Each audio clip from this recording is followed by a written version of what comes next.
ঈদযাত্রায় মহাসড়কের পরিস্থিতি জানাতে ঢাকা-টাঙ্গাইল মহাসড়কের চন্দ্রা থেকে যুক্ত হচ্ছেন সহকর্মী নাজমুল হুদা।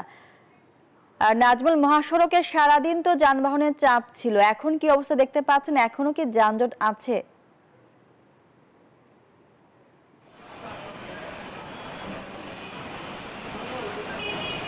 মাহমুদা মনি, আপনাকে ধন্যবাদ। আপনি যেমনটি বলছেন এবং আমরা দেখেছি সন্ধ্যার পর থেকেই কিন্তু যে ঢাকা টাঙ্গাইল মহাসড়কে এবং নবীনগর চন্দ্রা মহাসড়ক, এই সড়কে কিন্তু আপনার যে তীব্র যানজট ছিল, এখনও কিন্তু যে প্রচুর গাড়ির চাপ রয়েছে। আমরা যদি একটু দেখাই যে ফ্লাইওভারও কিন্তু এখনও যে অবস্থা এবং নিচের যে রোডটি রয়েছে সেটাও কিন্তু একই অবস্থা। এবং আমরা যদি দেখাই যে এখনও কিন্তু যে যানজট, সেই যানজট কিন্তু চন্দ্রার মোড়ে যে যানজট সেটা কিন্তু এখনও দেখা যাচ্ছে। এবং এই যে ঢাকা টাঙ্গাইল মহাসড়কের গাজীপুরের কালিয়াকুদ যে সড়কটি রয়েছে, অর্থাৎ চন্দ্রা মোড় থেকে যে সড়কটি রয়েছে, এই সড়কের অবস্থা যদি আপনাদেরকে একটু দেখাই যে এখনও কিন্তু যে যানজট কিন্তু এখনও রয়ে গেছে। এবং আমরা যদি আপনাদের একটু দেখাবো, মাধ্যমে দেখানোর চেষ্টা করছি যে এই মুহূর্তে দেখতেই পাচ্ছেন যে সড়কে কিন্তু প্রচুর গাড়ি রয়েছে, পাশাপাশি কিন্তু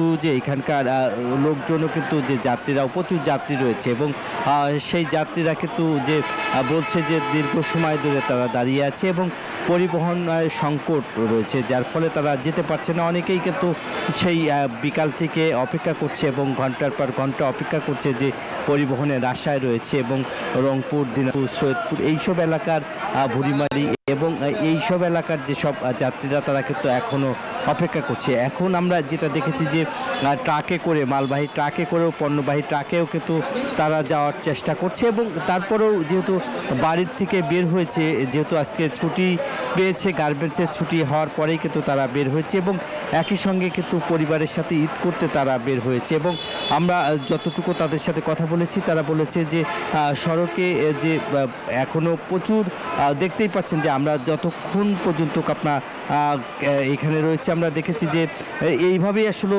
ঘন্টার পর ঘন্টা পরিবহন আসলে অপেক্ষা করছে এবং যানজটে কিন্তু নাকাল হয়ে পড়েছে। এবং আমরা যদি দেখি যে দুইটা সড়কেই কিন্তু ভয়াবহ অবস্থা এবং গার্মেন্টসের কর্মীরাও কিন্তু আসলে যেতে পারছে না, তারা কিন্তু এখানে অপেক্ষা করছে বাচ্চাদেরকে নিয়ে। এবং তারপরেও পরিবারের সাথে ঈদ করার জন্য কিন্তু আগেভাগে অনেকেই বের হচ্ছে। এই ছিল আমার কাছে ঢাকা টাঙ্গাইল মহাসড়কের চন্দ্রা থেকে ঘরে ফেরা মানুষের সর্বশেষ খবর। ফিরে যাচ্ছি মাহমুদা মনি আপনার কাছে।